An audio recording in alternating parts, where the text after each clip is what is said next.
Fundraising is very, very important, and especially in Kenyan society. The Harambee movement, which was very much emphasized by the first president, Mzee Jomo Kenyatta, is very much vivid in our memory. And then you see it has become a part of our everyday cycle and our everyday life.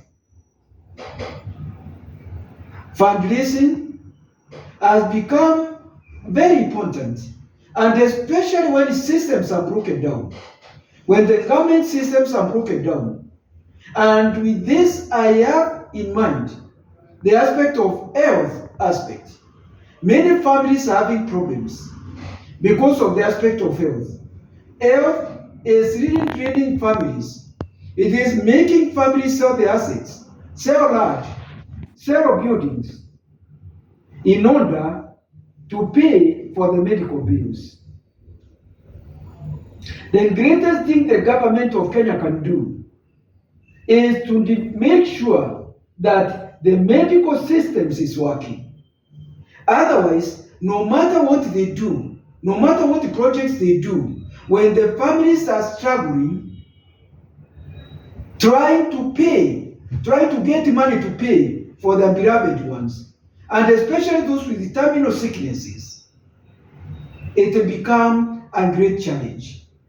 A healthy family is going to help them to create wealth.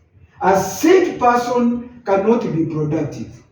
And so no matter what projects the government does, and then the health projects, the health programs are corrupt, the government will fail. I'm making an appeal as a YouTuber to the Kenyan government to be cautious, to have deliberate move, to think seriously about the medical conditions which is affecting the citizenry. The SHA, people are having problems, people are paying, but there are very few. People have to go back to their pockets to pay for their medical when they go to hospitals. It's a very sad scenario in Kenyan history. We cannot try to politicize the issues of health. We know health is wealth. People will be able to create wealth when they are healthy. So it's very important. We cannot try to play politics when it comes to the health of the people. So now, fundraising, the aspect of giving, the aspect of assisting is a long-term tradition in the history of mankind. It dates back even in medieval times.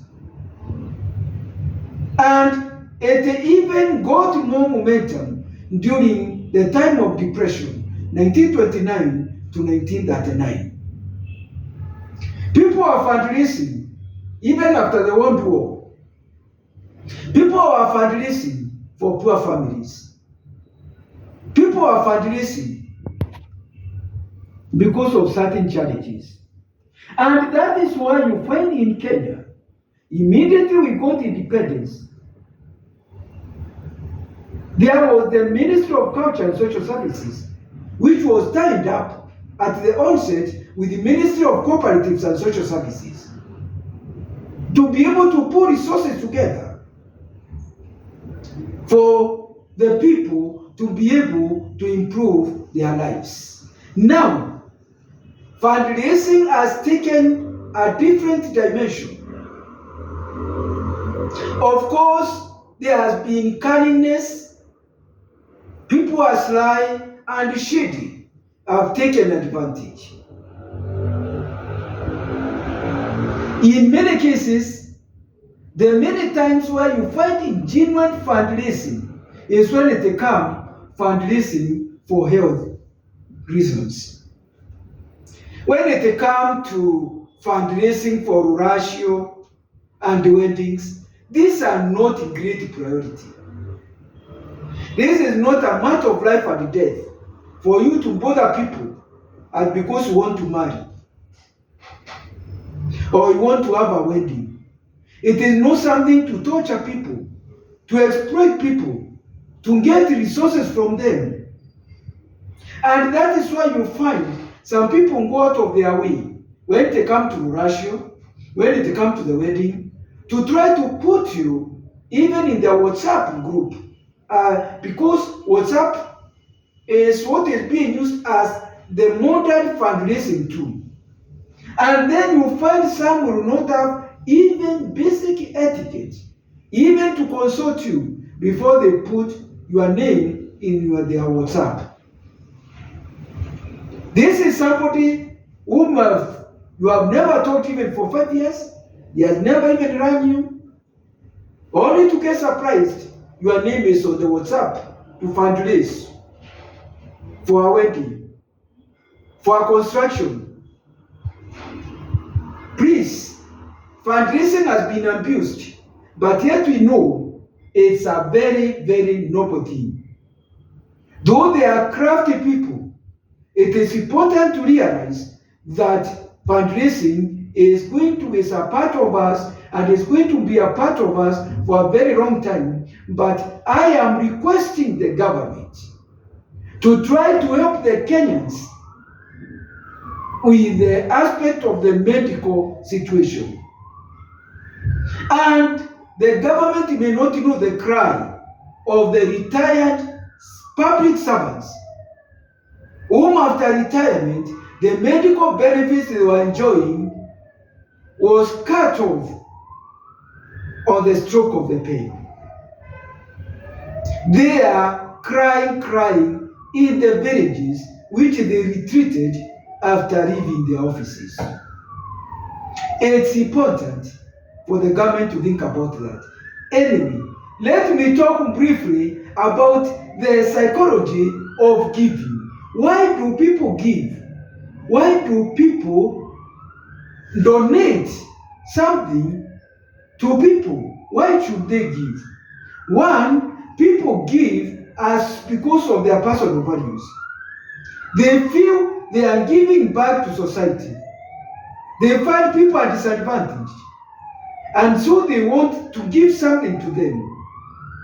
It's what people call corporate social responsibility. You feel you have to take care of the unfortunate members of the society. Secondly is you believe is a special case. You are passionate about it. There are people who are passionate. You may be passionate about children. So you will be passionate with cases of children home to assist them. If you may be giving because of your faith and religion, almost all religion encourages giving. Yes, giving is a key component of religion. Others would give because of the personal experiences, life-changing experiences. You went through difficult moments. You are a member of the family, went through, suffered because, let's say, of cancer. It was very expensive. And you feel that one day you might also get into it. So, when there are cases to do with the cancer patients, and the families are fundraising for cancer, you identify yourself with that issue. So you give because of your life experiences. You would also give, some people give because they want to be associated with that family or individual.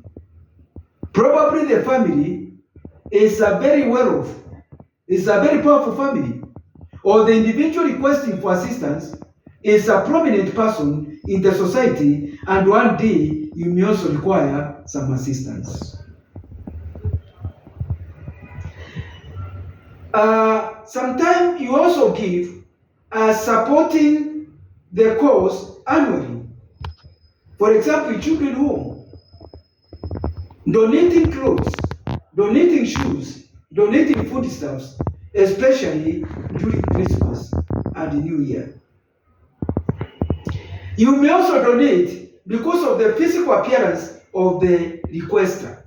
The person who is requesting, his presentation, the way he talks, the convincing term, you feel you cannot afford not to give this person something.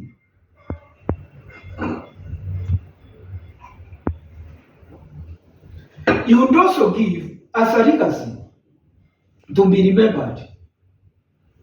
Many, or rather what we call the naming opportunities. People like Andrew Carnegie, he contributed so much by building by building libraries, which were named after him. Stanford University was constructed by Stanford, and it was named in his memory.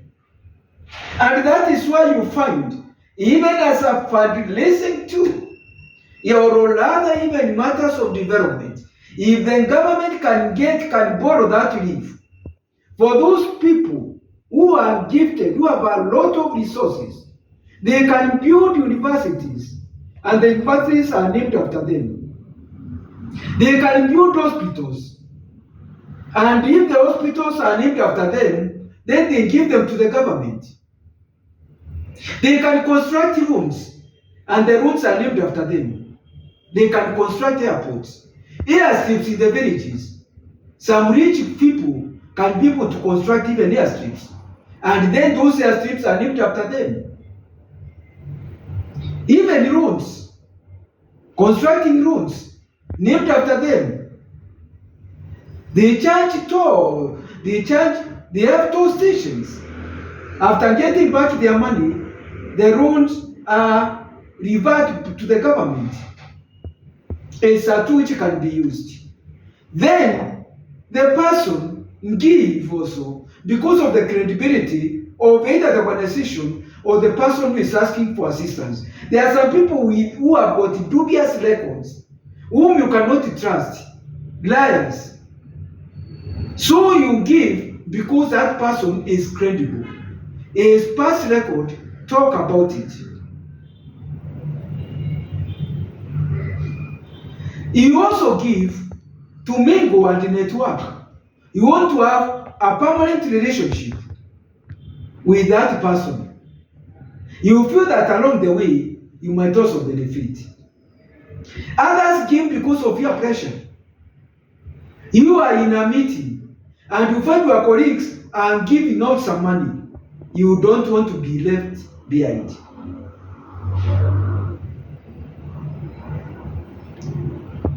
Others, you are going to give to politicians so that you will be able to influence policies or to have a close relationship with the people at the top once they get power.